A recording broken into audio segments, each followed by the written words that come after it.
Kung atin ngang babalikan ng FIBA Asia Cup 2015 kung saan nakapasok nga ang Gilas Pilipinas sa finals at nakaharap ang men's basketball ng China.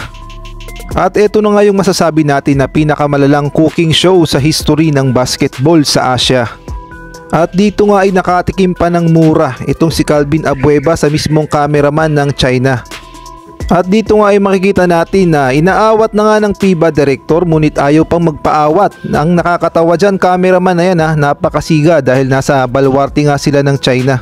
Dito nga niya minura si Abueva.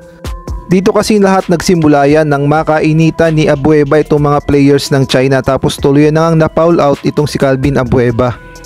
At dito na nga niya minura si Calvin Abueva at lalo pa siyang nagalit nung pinagtanggol ng ating kababayan ng cameraman ng TV5 itong si Calvin Abueva at nagkasagutan nga sila.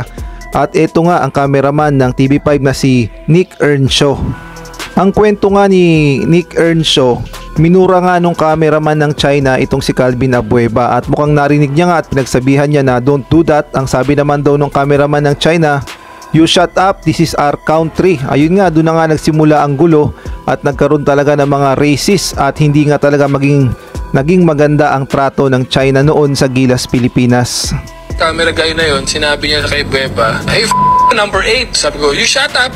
You don't do that to our players." Tapos, after po nun, nung sinabi niya gano'n sa amin, sinabi ko sa kanya gano'n, sabi niya sa akin, "You're not in our place." Gumano pa siya sa akin, "You're not in our place." Sabi ko, "Yeah, I know.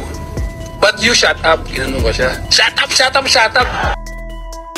Kaya naman sa nangyari nga noong 2015 FIBA Asia Cup ay masasabi nating bumalik talaga ngayon sa China ang mga pinagagawa nila sa Gilas Pilipinas. At mukhang ito na nga talaga ang oras ng Gilas Pilipinas upang makabawi sa China sa naging talo natin noong 2015.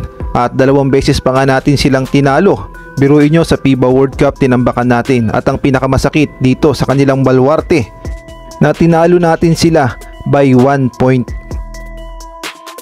Kaya naman kahit nga mga Chinese fans ay wala ng tiwala sa kanilang men's basketball team at sa Gilas Pilipinas na sumasaludo. Ang sabi pa nga nila, ang Gilas Pilipinas na raw ang number 1 sa Asia.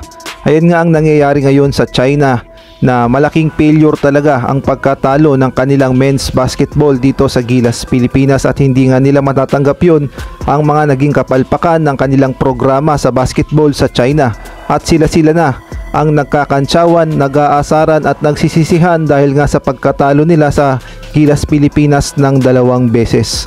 Well, ang aral doon ay huwag mong gagawin ang masama sa iyong kapwa dahil babalik din iyon kalaunan. Dapat sana naging patas sila noong 2015 at hindi nga nila niluto ang naging laban noon sa Gilas Pilipinas. Ngayon nga ay sa atin ang tagumpay, sa atin ang West Philippine Sea at nadalawahan pa natin ang China. Kaya naman mabuhay ang Gilas Pilipinas at nakabawi tayo sa masaklap na nangyari sa atin noong 2015 na hindi na natin malilimutan. At ngayon naman sa atin ang tagumpay at panalo ang Gilas Pilipinas.